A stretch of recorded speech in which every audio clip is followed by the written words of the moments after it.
एक चक्रव्यूह की संरचना रची जा चुकी है 30 अक्टूबर सन 2023 को, और आगामी मई 2025 तक ये चक्रव्यूह आपके जीवन पे, आपके धन और आपके परिवर्तन के स्थान पर बनी हुई है। यदि आज हमने नहीं जाना, आज हमने नहीं समझा इस चक्रव्यूह को तोड़ने का तरीका, तो हम एक विजेता की भांति सफल कैसे हो पाएंगे? आप स्वतः विचार कीजिए। समझने का प्रयास करते हैं कि कैसे इनके चक्रव्यूह को तोड़ करके हम इनसे लाभ ले सकें। क्यों? क्योंकि राहु जहां पर विद्यमान है उसके ठीक सामने 180 डिग्री के अंतराल पे हमारे केतु देवता विद्यमान है, जो कि आपके धन का भाव होता है। ठीक, राहु और केतु वो ग्रह बनते हैं जो छाया कारक ग्रह होते हैं। मतलब छाया का प्रभाव कहाँ आ गया? आपके अष्टम भाव पर, आपके रुकावट, आपके परेशानी, तनाव स्थान पर ही राहु देव विद्यमान है। यदि हमने इसे नहीं जाना, इसके टेक्निक को नहीं समझा, तो ये मानिए अगले 18 महीना भी हमारे लिए डिप्रेशन और तनाव कारक हो सकता है।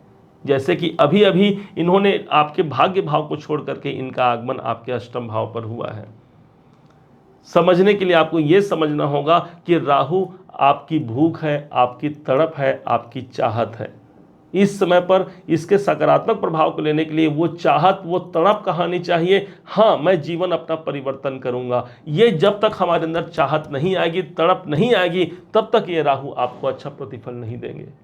अन्यथा वो है आपको तो डराएंगे भाई, क्योंकि डर के कारक भी राहु माने गए हैं। डराते हैं राहु, राहु तो भय है, भूत है ना राहु। और जब एक भूत को देखा, एक छाया को देखा आपने, तो डर गए। और याद रखिएगा, डर के आगे ही जीत होती है।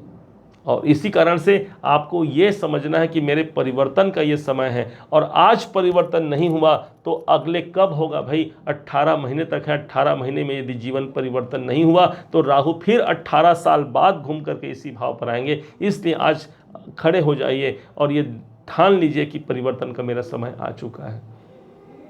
अष्टम भाव से जुड़ना पड़ेगा आपको। अष्टम भाव हमारे गुप्त ज्ञान, विज्ञान को प्रदर्शित करता है, रिसर्च को प्रदर्शित करता है। खोजना है आपको कि भाई आपके जीवन में, आपके कैरियर में क्या बाधा रह गई है, क्या आपके प्रोफेशन में कमी रह गई है। उस बाधाओं को आपको चुनना पड़ेगा, देखना पड़ेगा, और उसे आपने देखा, उस पर फोकस किया, उस पर आपने काम किया, तो राहु को आपने प्रभावित कर लिया।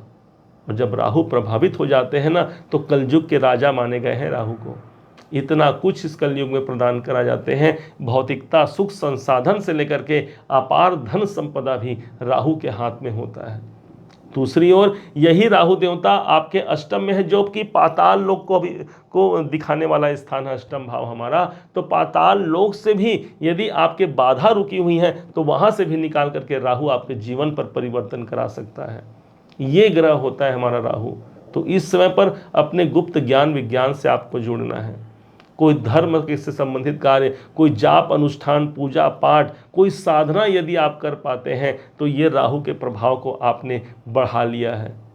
राहु की चाहत है अष्टम भाव से जोड़ना आपको। यदि आप वहां से जुड़ जाते हैं, तो आपने अष्टम भाव में उपस्थित राहु को आपने प्रभावित कर लिया। अष्टम भाव गुप्त स्थान होता है, इसलिए इस समय पर अपनी प्रत्येक बातों को आपको गुप्त रखना होगा। हम होता है कभी ये बहुत प्रफुल्लित होते हैं, खुशहाल जीवन होता है, तो अपने जो गोल होते हैं, हमारे जो लक्ष्य होते हैं, इसको हम दूसरों को बताते हैं ताकि वो लोग हमें कोई सलाह दे पाएं। परंतु इस समय पर क्या कहा जाता है? आपको गुप्त रखना है अपनी बातों को।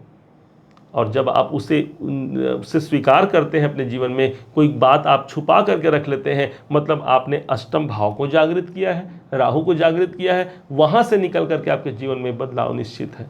अष्टम भाव बदलाव का होता है, इसलिए बदलाव के लिए आपको बातें गुप्त रखनी है। ऑकल्ट साइंस से, गुप्त ज्ञान, विज्ञान से आपको जुड़ना है।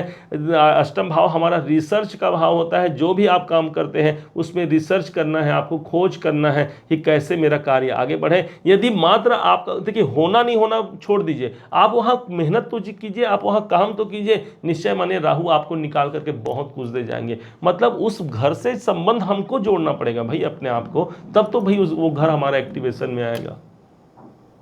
दूसरी ओर अब केतु को समझते हैं। केतु को समझने के पहले आप समझिए इस पेन को। ये पेन जो होता है ये साक्षात हमारे हिसाब से हम ये मानते हैं कि ये राहु केतु का ही प्रभाव होता है। ये पेन जब हमने खोल लिया तो दो भाग हो गए। ठीक इसी प्रकार से राहु केतु शरीर तो एक है, लेकिन भगवान विष्णु ने जब गला काट दिया, राहु ऊपर का भाग राहु बना, नीचे का भाग केतु बना। अर्थात नीचे का भाग ये केतु हो गया, ये राहु हो गया। राहु क्या है? संसार को दिखाने का कार्य राहु है। लेकिन केतु क्या है? केतु बोलता है भाई मुझे दिखावा पसंद नहीं, मैं तो काम पर बिलीव करता हूँ।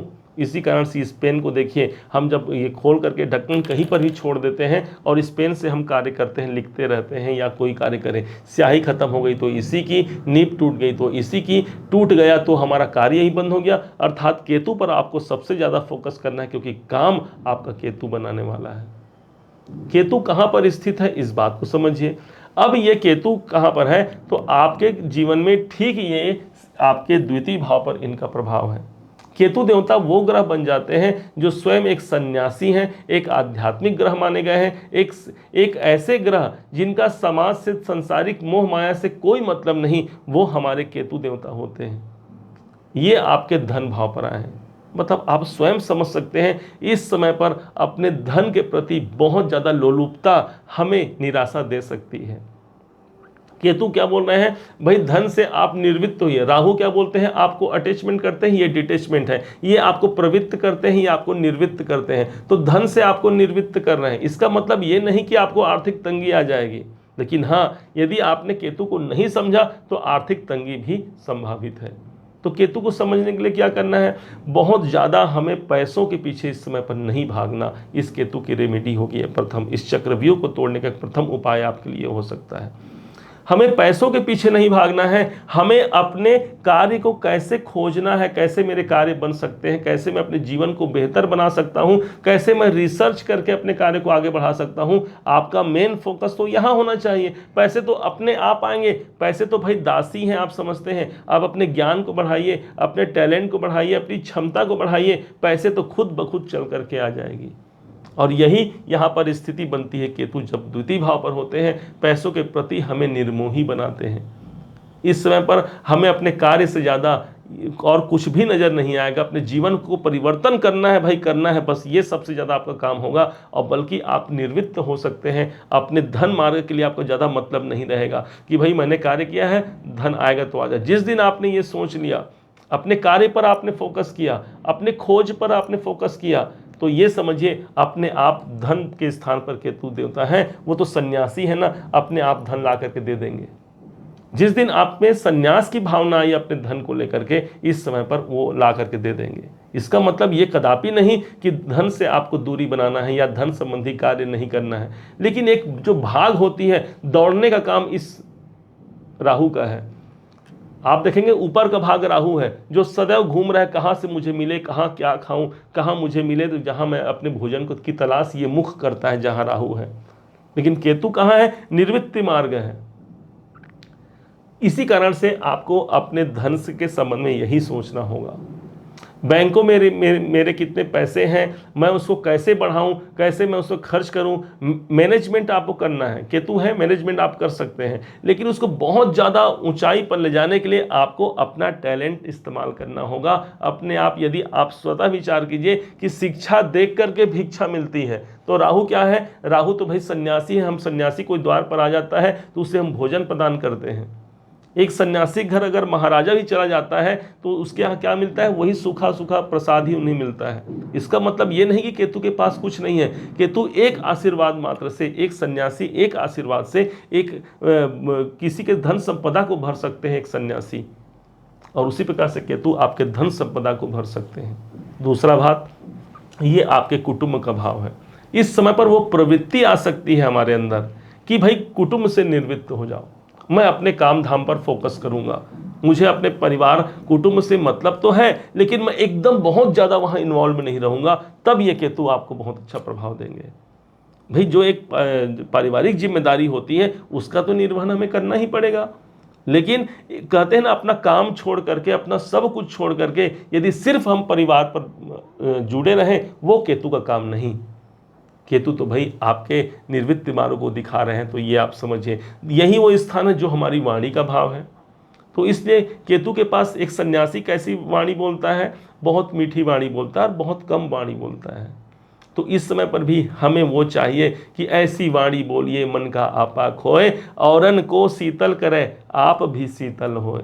इस वाणी का यूज करके, इस टेक्निक को समझ करके आप पूरे के पूरे इस चक्रव्यूह को जो राहु केतु के द्वारा रचा जा रहा है इसको आप तोड़ सकते हैं और यहीं पर इनके आप लाभ को ले सकते हैं। इस बात को मत भूलिएगा, अन्यथा आर्थिक परेशानी और डिप्रेशन, तनाव का शिकार होना पड़ सकता है। राहु एक छाया ग्रह होता है, राहु केतु आप सब जानते हैं, और इसी प्रकार से इस चक्रव्यूह को तोड़ने का तरीका भी यही है। अभिमन्यु के पास वो टैलेंट नहीं था कि उससे बाहर कैसे निकलते हैं, उनके पास ये ज्ञान जरूर था कि उसमें प्रवेश कैसे किया जाए। अभिमन्यु ने महाभारत के युद्ध में प्रवेश कर लिया, बहुत देर तक लड़े और बाहर निकलने को उन्हें रास्ता नहीं मिला, तो वहीं वो वीर गति को प्राप्त हुए। इसका मतलब ये हुआ कि आज यदि हमने उस चक्रव्यूह से निकलने का प्रयास कर लिया, उस प्रावधान को यदि समझ लिया कि कैसे चक्रव्यूह से बाहर निकलना जाता है, तो ये समझे कि हमने आधी जंग तो आज ही जीत लिया हमने। और जंग जीतने का मतलब ये होगा कि आर्थिक रूप से आप बहुत संपन्न हो सकते हैं। केतु देवता इतना कुछ दे जाते हैं कि हम संभाल सकने के लायक नहीं, बहुत कुछ दे सकते हैं। और आपके परिवर्तन भाव पर राहु है, जीवन परिवर्तन नहीं हो ऐसा हो ही नहीं सकता। इसलिए अपने कार्य पर लगिए, अपने कार्यों को देखिए। राहु यहाँ से विदेश भाव को देख रहे हैं, 12वें घर को, 1 2 3 4 5। इस समय पर भूख हो सकती है हमारे विदेश में जो भाई बहन रहते हैं या जो विदेश में अपने करियर को आजमाना चाहते हैं, उनके जीवन में विदेशों से जुड़ करके अपने बदलाव को आप देख सकते हैं।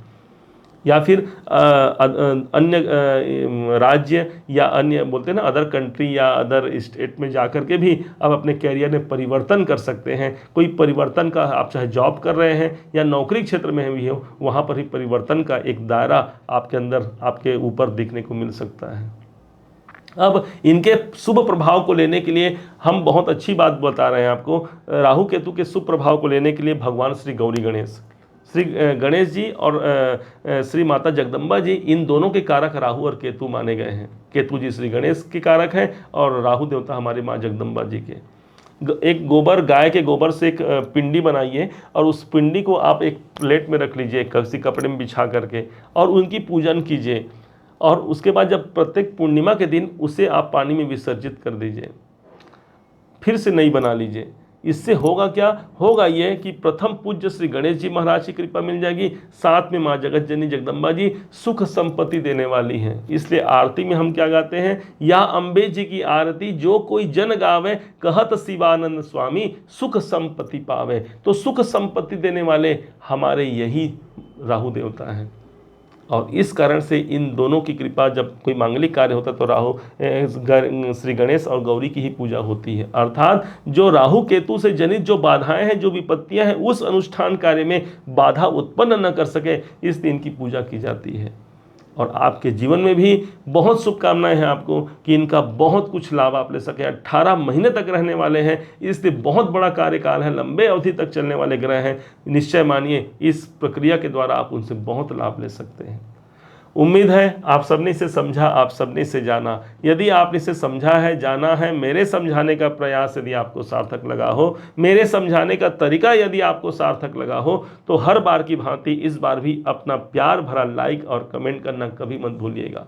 और हाँ, यदि अभी तक आपने चैनल को सब्सक्राइब नहीं किया है, सब्सक्राइब भी कीजिएगा। पुनः एक बार फिर आप सभी का दिवस बहुत मंगलमय हो, इन्हीं शुभकामनाओं के साथ। जय श्री राम।